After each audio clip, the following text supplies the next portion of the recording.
Right మరొక breaking సినీ నటుడు super star Mahesh Babu నేడు ఈడీ విచారణకు రావాల్సి ఉంది.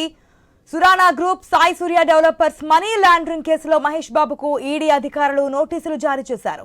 ఆ నోటీసులలో ఇవాళ బషీర్బాగ్లోని ఈడీ కార్యాలయానికి విచారణకు హాజరు కావాలని పేర్కొన్నారు. ఈ నేపథ్యంలో ఇవాళ మహేష్ బాబు విచారణకు హాజరవుతారా లేదా అన్న దానిపై సస్పెన్స్ నెలకొంది. ఈ రెండు కంపెనీలకు ప్రమోషన్స్ చేసేందుకు గాను 5,90,00,000 రూపాయలు పారితోషికం తీసుకున్నట్లుగా అధికారులు గుర్తించారు. ఈ మేరకు మనీ లాండరింగ్ కు పాల్పడిన కంపెనీల్లో పెట్టుబడులు పెట్టేందుకు ప్రజలను ఇన్ఫ్లుయెన్స్ చేశారని, ప్రమోషన్స్ పేరుతో వారి నుంచి భారీగా పారితోషికం తీసుకున్నారనే అభియోగాల మేరకు ఈ నెల 22వ తేదీన మహేష్ బాబుకు నోటీసులు జారీ అయ్యాయి.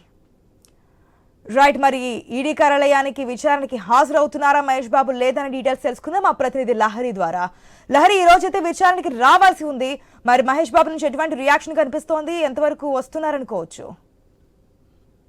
ప్రస్తుతం అయితే సురానా గ్రూప్ సాయి సూర్య డెవలపర్ల వ్యవహారంలో ఇప్పటికే సూపర్ స్టార్ మహేష్ బాబుకు ఈడీ నోటీసులు జారీ చేయడం జరిగింది మంగళవారం రోజు. ఈ రోజు ఎలాగైనా సరే విచారణకు హాజరు కావాలని. కానీ మహేష్ బాబు నుంచి అయితే ఎలాంటి క్లారిటీ లేదు. మరి విచారణకు హాజరు అవుతారా లేదా అనేది ఒక ఉత్కంఠ నెలకొందని చెప్పుకోవచ్చు.